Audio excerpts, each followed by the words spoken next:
Al-Mukarram wal-Mukhtaram Ad-Da'ilallah Ustaz Abdus Salam bin Ali Al-Kaf untuk memberikan mau'izatul hasanah. Mudah-mudahan bermanfaat gasan dunia maupun akhirat kita berataan. Amin ya rabbal alamin. Sallallahu ala Muhammad.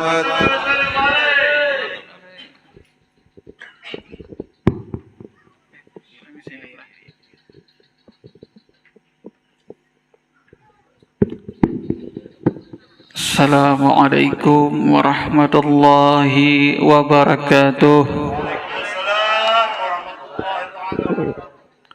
Alhamdulillahilladzi 'adala jannata liman ittaqah wa 'adana nara liman asah. Asyhadu an la ilaha illallah wahdahu la syarikalah alladzi tanazzaha 'an kulli ma siwah. Wa asyhadu anna sayyidana Muhammadan 'abduhu wa rasuluh alladzi istafahu wa hibbah. Allahumma salli wa sallim ala sayyidina Muhammadin wa ala alihi wa sahbihi wa man walah. Hadratul kiram, para habaib, khusus Habib Umar Al-Habsyi dan wabil khusus Sahibul Majlis Habib Mahdi bin Yahya. Mudah-mudahan mereka para habaib diberikan kesehatan oleh Allah Subhanahu wa taala, dipanjangkan umur mereka dan dimudahkan segala urusan mereka. Amin ya rabbal alamin. Dan juga asatidil fudala, para guru-guru agama, wabil khusus Ustaz Salman, dan beliau ini adalah senior kita. Waktu datang di Tarim, beliaulah yang ngajari kita. Dan juga guru Rudi, Guru Akil, dan guru-guru yang lain yang tidak bisa disebutkan satu persatu, tidak mengurangi kemuliaan pian sabar taat. Dan tokoh masyarakat serta dari pihak aparat Babinsa dan juga bapak-bapak, ibu-ibu majelis jamaah Al-Husna, mudah-mudahan kita hadir di tempat ini selalu dinazarah oleh Allah dan diangkat dosa-dosa kita. Amin ya rabbal alamin. Para hadirin hadirin Allah Subhanahu wa taala, kita tadi dengarkan bagaimana niat ketika sebelum kita majelis dibacakan oleh Habib Mahdi tadi. Niat kita itu apa? Hadirin majelis supaya tamassuk bi kitabillah, supaya kita benar-benar berpegang dengan Al-Qur'an. Maksudnya kita ini menuntut ilmu. Hadir di majelis adalah perintah dari Allah melewat Nabi Muhammad sallallahu alaihi wasallam. Talabul alim faridatun ala kulli muslim, itu sudah jelas. Menuntut ilmu hukumnya wajib bagi laki-laki ataupun perempuan. Karena dengan ilmu orang tersebut tahu jalan arah yang ditujunya. Maksudnya jalan menuju Allah. Kalau kita tidak hadir di majelis ilmu, bagaimana kita tahu arah jalan? Tidak bisa. Dengan hadir di majelis itu sudah harga mati, supaya kita bisa menuju jalannya Allah. Yang menerangi jalan tersebut adalah ilmu. Karena dengan ilmu itu seperti cahaya. Kita di dalam kegelapan, dengan adanya cahaya, tahu ini bahaya, tahu ini tunggul, tahu ini sungayan, tahu ini pepaci, ini paku. Melihat dengan adanya cahaya. Cuma kalau yang menghadap ranjah terus, balah juga ya betis. Karena apa? Kada beda lihat. Kada ada cahaya. Nah, jadi dengan ada ilmu, apalagi dibacakan tauhid, dibacakan fikih, semua yang berhubungan dengan kewajiban-kewajiban kita sebagai umat Nabi Muhammad sallallahu alaihi wasallam. Insyaallah malam hari ini kita sedikit membahas tentang bagaimana kita ini hidup sesuai dengan apa yang dianjurkan Nabi Muhammad SAW. Di antaranya adalah menjaga kebersihan. Karena sabda Nabi Muhammad SAW, bunyad din 'alan nadhafah. Bagusnya agama seseorang, tegaknya agama seseorang, istimewanya agama seseorang itu dengan kebersihan. Walaupun duit banyak nggak ada bersih, orang asari sih melihat. Jadi bersih di sini ada dua. Ada bersih secara zahir, ada bersih secara batin. Bersih secara zahir, ya sudah tahu kita mandi 2 kali sehari atau sekali sehari minimal. Supaya awak kita bersih. Minyak harum, ya kan? Nah, supaya nyaman dicium. Ini sudah awak bau, kada mandi pulang, aduh. Nah, anaknya kan ada parak, anaknya tuh apalagi orang.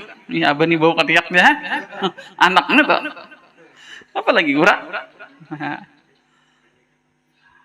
Dan makna lain itu bitarkil mukhallafat dan wa fi'alil muwafaqat. Itu bersih secara zahir, artinya gawiannya bagus, menjalankan daripada perintah-perintah Allah dan meninggalkan daripada yang menyalahi aturan syariat Allah. Ya, yang maksudnya kita jangan berbuat maksiat, apalagi terang-terangan bagi kaum perempuan. Apa misalnya menjaga auratnya, dia keluar rumah tutup aurat, nah itu kan bagus. Berarti dia benar-benar seorang perempuan yang menjaga harga dirinya. Islam menyuruh menutup aurat itu bukan mengekang, tapi sayang dengan perempuan. Supaya jangan murahan. Ini kan sumangka. Ini pedang sumangka. Kalau sudah dibelah, dijual, kan terbuka tuh lalat, macam-macam menghinggap karena terbuka. Tapi kalau masih tertutup kan terjaga. Itu maksudnya perempuan itu dijaga oleh Islam. Tidak sembarang orang bisa melihat. Jadi ini sudah sepakat madzhabul arba'ah. 4 madhab imam ini sudah sepakat. Aurat perempuan itu hanya wajah dan telapak tangan yang boleh kelihatan. Nah, jadi seorang perempuan itu harus benar-benar menjaga auratnya. Menutup, berhijab, berjilbab, kan? Tapi jangan yang kentat pakaiannya. Berkerudung aja, tapi baju kentat. Sama ya orang di nafsu melihat. Sudah itu seraba kancang melihat. Kasihan yang melihat, kasihan. Gara-gara seorang membuka aurat atau berpakaian yang serba kentat, 10 orang, 15 orang, 50 orang laki-laki yang melihat dengan syahwatnya, berarti dosa itu yang dia dapatkan. Ada kegampangan. Lewat di pasar, lewat di warung-warung, orang melihat, aduh, nang tuha aja ada nang bepaling, apalagi nang anom. Nah, itu benar. Gara-gara inya berpakaian demikian, orang jadi berdosa. Seorang sudah berdosa, orang pulang berdosa. Kasihan jadinya. Dulu ada cerita ini kejadian bujur lah, daerah Jawa Barat, kalau ada salah, daerah Bogor kalau ada salah. Dulu mungkin zaman Belanda masih menjajah. Ini ada seorang habaib, luar biasa beliau istiqamahnya, tidak takut dengan siapapun. Tapi beliau punya keramat. Bahkan orang-orang Belanda pun takut sama beliau. Ayo, kada kegampangan. Ditangkap, malam di penjara. Ada orang melihat, maka di penjara. Bingung Belanda, nguyak Belanda, sudah ada yang lagi menangkap. Ditangkap di penjara, sidin keluar. Ada di luar sudah. Jadi orang sudah putus asa. Ditangkap keluar. Ya sudah, karena sidin beliau istiqamah luar biasa. Jadi setiap ada perempuan, ini terkenal di kampung sidin itu, bila ada sidin, orang kada menutup aurat, artinya kada berkerudung, catok sidin lawan tongkat. Jadi jauh-jauh tuh melihat orang sudah bukaan, bebinen yang kada berkerudung. Tetamu di jalan buka, kemana yang penting memanakan diri. Ini sidin melihat, kemudian catok sidin kepala. Ini supaya mendidik, janganlah kada menutup aurat.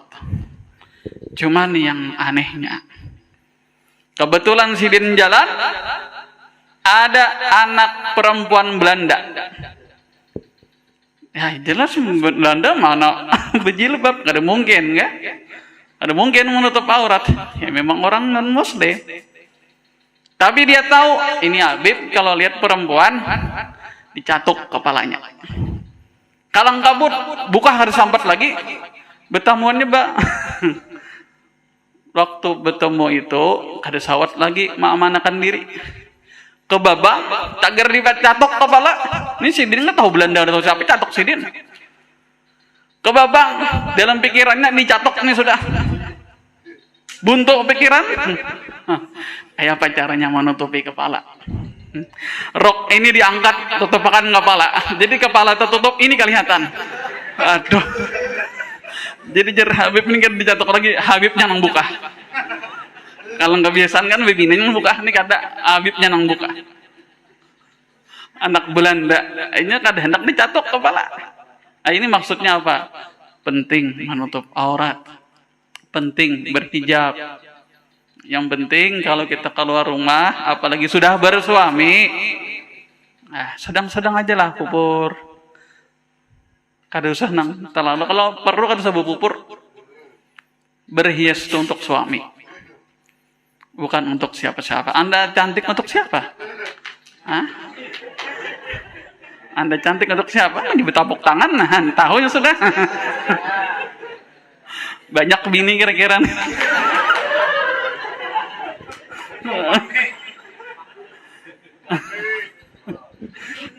Itu maksudnya seorang perempuan itu luar biasa di mata Allah kalau dia benar-benar menjaga auratnya.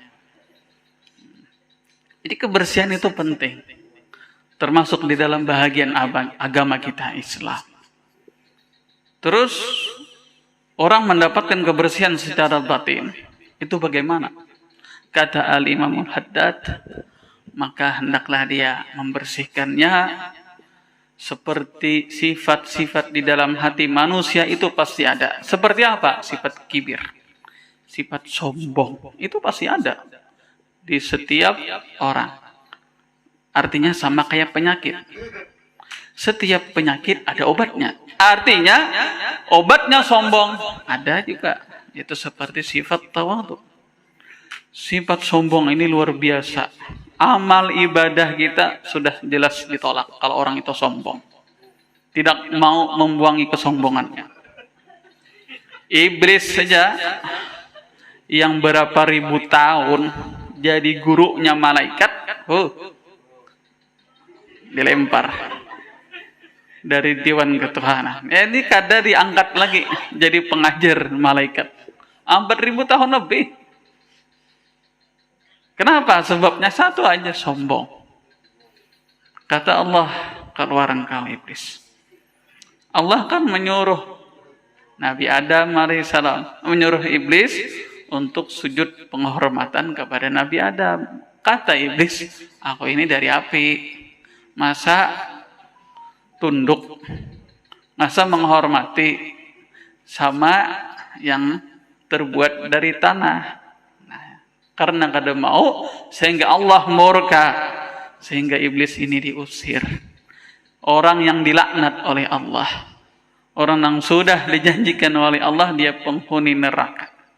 Maka iblis pun bersumpah, dia terus menerus sampai akhir hayatnya, yaitu keturunan-keturunannya itu setan, untuk selalu menggoda, mengganggu manusia supaya terjerumus. Sampai di akhir hayat diganggunya. Sampai kita sakratal maut, kita masih tetap digodanya, diganggunya. Bahkan ketika kita sakratal maut itu, si iblis atau setan ini berubah menjadi idolanya siapa? Panutannya siapa? Dia berubah. Padahal itu setan. Katanya, hei, kau jangan lagi menyembah Allah. Jangan lagi mengingatkan Allah. Kan lebih baik keluar dari agama ikan. Kamu selamat, lihat ya aku. Aku ini sudah mati. Kada menyembah lagi. Aku sudah menyesal menyembah Allah. Padahal setan tadi itu menyerupai ulama besar. Jadi kan ini panutannya. Apabila dia tidak tahu itu setan, ya tampatin. Sampai di akhir hayat, sampai sakratul maut, ini kita masih diganggu. Makanya kita terus meminta kepada Allah, minta wafat dalam keadaan husnul khatimah. Jadi sangat bahaya sombong ini. Di antara ciri sifat sombong tuh bagaimana? Raddul haq wa gamdun nas. Raddul haq ini menolak kebenaran dan merendahkan orang. Karena apabila orang itu dinasihati, apabila dia masih ngeyel, masih mengaras, asa bujur terus, nah ini sombong. Padahal seorang salah, ditagur. Seharusnya kan kalau orang sifat rendah diri, terima kasih ditagur. Nanti lain kali kalau ada tersalah, tolong tagurakan lagi. Nah itu orang yang tawadhu. Tapi kalau orang sombong ditagur, ini malah sarik bamamai. Sudah salah bamamai pulang. Nah, ini ciri orang sombong, raddul haq, menolak yang benar. Seorang itu salah, orang menasihatikan bujur supaya jangan tersalah lagi. Itu cirinya sombong. Supaya mudah kita mencerna ciri orang sombong tuh. Cucu lawan kai. Nengaran kai ini dasarnya merasa tuh halah. Tapi sidin ini tersalah terus nang disalahkan sidin nang anu. Sidin ini bakas minum kopi. Ngaran orang tuha ya kalau pembarang mandak ngara lawang. Pak sipak sidin. Kopi tadi pada sidin mandak. Ditanggur dengan cucu, kenapa jadi pian bisa sipak kopi, sarik napa pian? Ini mandak nih pembarang pada seorang nama mandak, orang disalahkan, lalu seorang salah, orang disalahkan. Nya kada hendak kalah, orang tuha. Nama nagur anom hendak cari kacamata. Ujar dengan cucu, pian mencari apa? Tarik kacamata kok nah hilang, kamar kan? Ada, tuh nah, jenang cucu. Ditunjuk yang cucu nih, beandakan di sini berangkat sidin. Ada merasa pada kacamata ada di sini. Jabe sidin. Nah shoutingnya tuh hai, padahal sebutingnya bisa. Ada hendak kalah. Ada hendak kalah. Itu ciri orang sombong. Ditagur tuh rasa sarik, rasa kada terima ditagur. Jadi itu untuk diri kita sendiri. Kalau kita tuh ditagur orang, bila itu kada terima, kita tuh disuruh bujur salah, itu ada sifat sombong. Itu yang benar-benar sombong. Iblis saja diusir oleh Allah. Allah paling murka terhadap orang-orang yang sombong. Bagaimana kita membersihkan hati yang sombong itu? Itu dengan sifat tawadhu, sifat rendah diri. Tadi kalau kita ditegur orang, maka kita hendaklah berterima kasih. Ya memang kita salah. Seandainya kita kada ditegur, kita salah terus. Hari ini, esok, minggu kan salah terus kita. Karena kada mau mendengar nasihat orang. Padahal orang tuh baik menagur kita tuh supaya jangan tersalah. Itu untungnya kalau kita ditagur orang. Karena sifat-sifat sombong itu pasti ada di dalam tubuh manusia siapapun. Terkecuali para nabi dan rasul. Terhadap ulama besar sekalipun pasti ada sifat sombong. Tapi mereka juga ada obatnya. Mereka selalu membersihkan hati mereka daripada sifat sombong. Tidak merasa lebih daripada muridnya. Ini luar biasa lah. Tidak merasa lebih. Ini suatu luar biasa ini. Kalau orang itu mampu menjaga sifat tawadhu supaya hilang daripada sifat sombongnya tadi. Orang yang di atas tidak menindas orang yang di bawahnya. Itu sifat yang luar biasa. Karena dia merasa sama, merasa bahkan lebih hina daripada orang lain. Bahkan dari orang pendosa sekalipun dia merasa lebih hina. Mungkin dia katanya orang pendosa ini cepat dia tobat, sedangkan aku kada tentuan ini orang sifatnya rendah diri, tidak merasa lebih baik dari siapapun.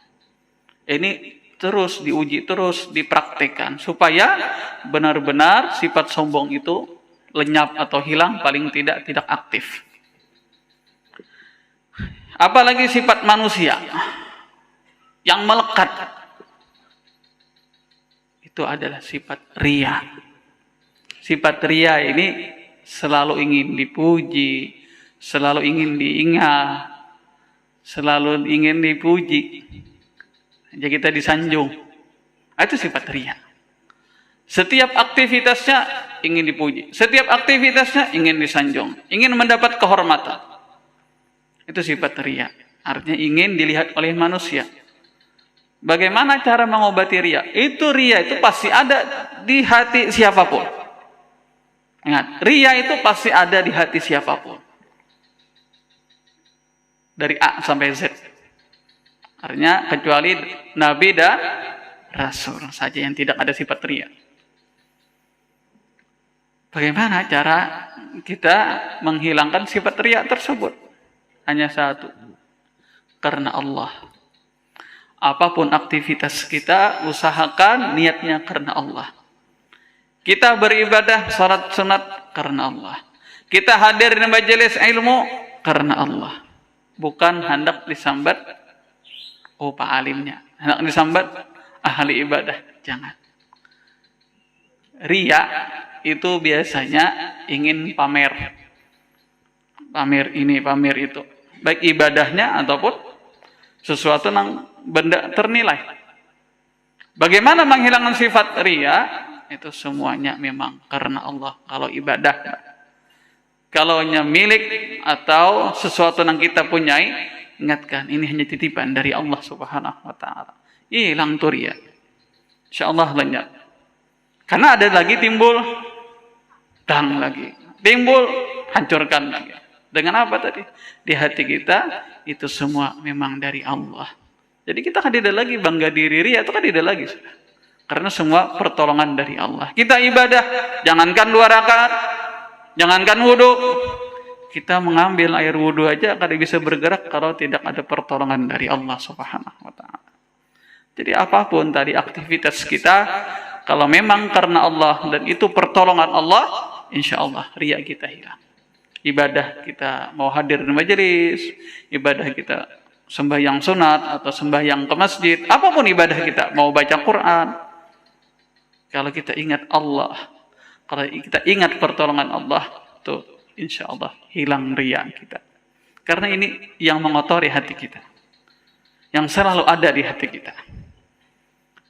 Itulah untungnya, manfaatnya kita hadir di majelis, niat intifa, ya kan, ambil manfaat. Apa yang manfaat yang kita dapat selama hadir di majelis? Ini untuk supaya membersihkan hati kita yang kotor, yang tidak disukai Allah Subhanahu wa taala. Karena 4 penyakit ini yang sering menghinggap di hati seseorang siapapun. Yang ketiga itu sifat daripada hubud dunia. Nah ini yang bahaya ini, hubud dunia ini. Kadang-kadang orang itu pakaian pinalusuh, tapi hatinya selalu dunia, yaitu cinta dunia. Jadi orang-orang hubud dunia, cinta kepada dunia, itu bukan di pakaian, bukan di kendaraan, bukan di tempat tinggalnya. Oh itu jar boleh rumah benar-benar cinta benar dunia itu jar. Kata tentu. Banyak para wali yang punya rumah istana. Tapi setiap yang dimilikinya, setiap yang didapatnya dari Allah, mereka selalu bersyukur. Mereka punya rumah besar, para wali Allah, tapi mereka tidak lupa dari Allah. Jadi kan kawan ditangguh. Orang yang berisi rumah gana, orang berisi mobil bagus, orang yang punya pakaian bagus, itu cintaan dunia. Orang punya jabatan tinggi itu bukan tentu sebagai orang cintaan dunia, bukan. Adalah orang yang menomorsatukan dunia di hatinya atas akhirat, itu namanya orang yang hubud dunia. Contoh, ini berusaha amun tak tinggal, kada umpatan, cakir kada dapat banyak, tapi bilanya aku ibadah, bersembahyang, bisa kada dapat, men aku umpat, nih mah ini nah, tapi tertinggalkan pang sembahyangnya. Nah, berarti dia memilih dunia daripada akhirat. Tunaikan dulu hak Allah. Allah akan menunaikan hak kita.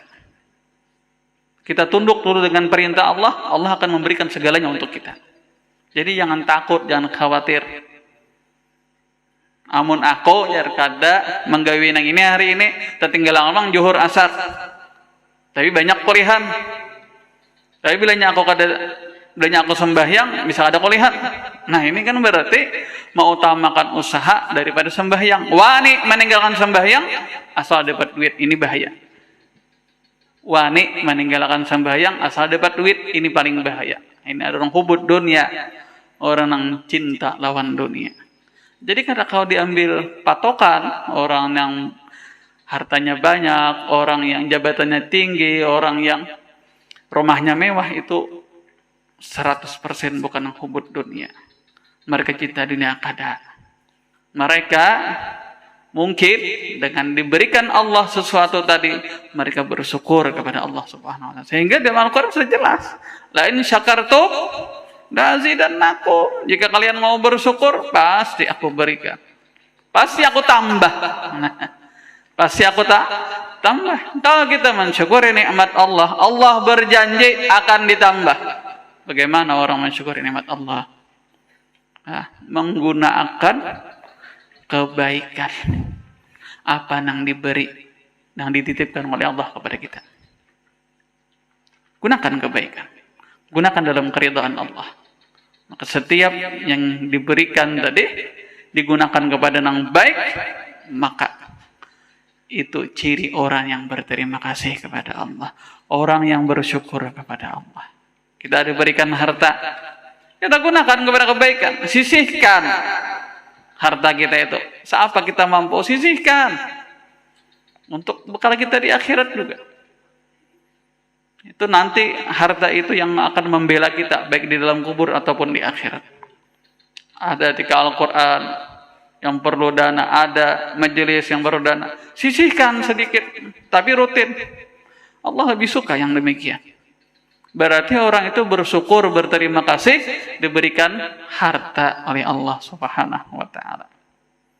Jadi kalau orang itu hubud dunia, patokannya bukan mobil mewah, bukan rumah mewah, tapi adalah hati seseorang, apakah dia menomorsatukan dunia atau menomorsatukan hukum Allah. Patokannya di mana? Cirinya di mana? Apabila orang itu sudah wani meninggalkan sembahyang, yang penting dapat duit, ini sudah dikategorikan orang yang hubud dunia. Bahaya ini. Jangan sampai terjadi demikian. Jadi apapun, yang nomor satu adalah urusan Allah. Hukum Allah. Itu hubud dunia. Jadi sifat hubud dunia, riya, sombong, ini sesuatu yang dimurkai Allah. Ujub, bangga diri, itu hampir di setiap manusia ada. Ujub itu. Jadi dengan apa? Dengan sifat sakha, kalau orang itu supaya jangan hubud dunia lagi. Apa sifat pemurah? Karena melawan hubud dunia itu dengan kita menyisihkan harta kita. Nah, itulah sebahagian daripada pesan Al-Imamul Haddad untuk kita supaya selamat dunia akhirat. Berhubung malam ini sedikit kita tentang para aulia Allah. Karena kan haulnya kan Habib Ibrahim. Habib Ibrahim kan kita sudah tahu beliau seorang wali, Habib Ibrahim bin Umar Al-Habsyi. Datang-datang jauh dari Hadramaut, dan beliau juga adalah murid daripada Sayyid Hashim Ad-Durar.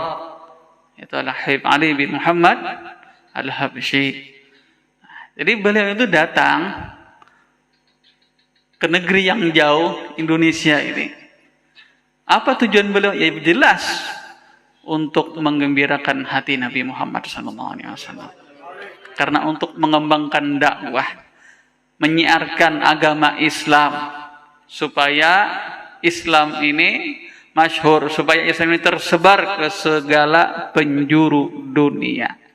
Jauhnya apa yang beliau pertaruhkan? Kalau harta jelas, karena berbulan-bulan lantung-lantang di tengah laut. Nyawa pun seakan-akan tidak ada harganya. Ini perjuangan beliau seorang wali Allah. Kenapa? Yang dipegang hanyalah Nabi Muhammad SAW. Kalau mereka para wali Allah sudah berpegang dengan Nabi Muhammad, itu apapun resikonya jalan. Ini leluhur daripada Sadah Ba'alawi, mereka yang pegang adalah Nabi Muhammad SAW. Bagaimana beliau dakwah sampai ke negara ini. Luar biasa. Untuk menyebarkan agama Islam. Untuk menyiarkan agama Islam. Sehingga ya sudah jelas sampai saat ini kan negara terkenal kota yang religius. Artinya kan musala lebih dari 2 saf. Artinya banyak yang berjamaah. Itu dari hasil dari para ulama-ulama kita, baik habaib ataupun yang bukan habaib, masyaikh, guru-guru kita. Jadi mereka menitiskan agama Islam di Daha ini dengan perjuangan yang luar biasa. Sehingga dengan mereka niat yang benar, Allah memberikan kedahsyatan kepada mereka. Makanya nama mereka selalu harum. Padahal orangnya sudah meninggal, tapi nama beliau selalu diingat, selalu dikenang. Kayak Maryam Samsuni. Jadi padahal beliau sudah meninggal, tapi kebaikan-kebaikan beliau, perjuangan-perjuangan Islam beliau luar biasa di hati masyarakat. Kenapa? Dahsyatnya ini luar biasa karena ikhlas. Karena memang karena Allah Subhanahu wa taala. Jadi Habib Ibrahim bin Umar al-Habsyi, seorang wali Allah Subhanahu wa taala yang akan kita hauri pada malam hari ini. Mudah-mudahan kita dapat berkahnya Allah Subhanahu wa taala, berkah daripada doa para wali-walinya Allah, dan mudah-mudahan kita tidak keluar dari tempat ini. Allah taala angkat dosa-dosa kita, dosa kedua orang tua kita, dosa guru-guru kita, dosa jiran kita, dan dosa kaum muslimin dan muslimat. Dan mudah-mudahan Allah Subhanahu wa taala memberikan keberkahan pada sisa umur kita ini, dan mudah-mudahan Allah Subhanahu wa taala menjadikan anak cucu kita yang saleh dan salehat, dan mudah-mudahan Allah Subhanahu wa taala mewafatkan kita dalam keadaan husnul khatimah. Nabi Muhammad sallallahu alaihi wasallam. Amin amin ya rabbal alamin.